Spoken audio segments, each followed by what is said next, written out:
First, let's prepare all the materials needed to make our self-watering plant pot.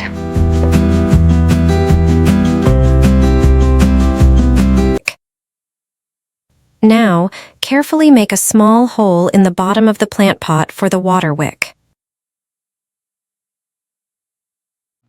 Insert the cotton wick through the hole, leaving one end inside the pot and one below. Add soil into the pot and gently cover the wick without blocking its lower end.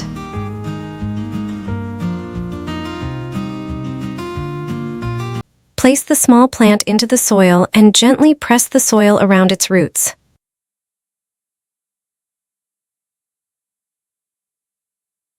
Place the water reservoir underneath the pot so the wick can reach the water.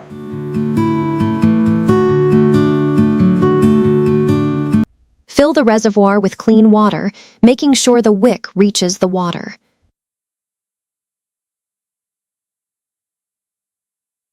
The cotton wick slowly carries water from the reservoir into the soil.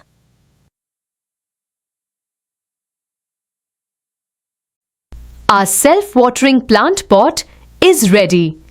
It can supply water to the plant when needed.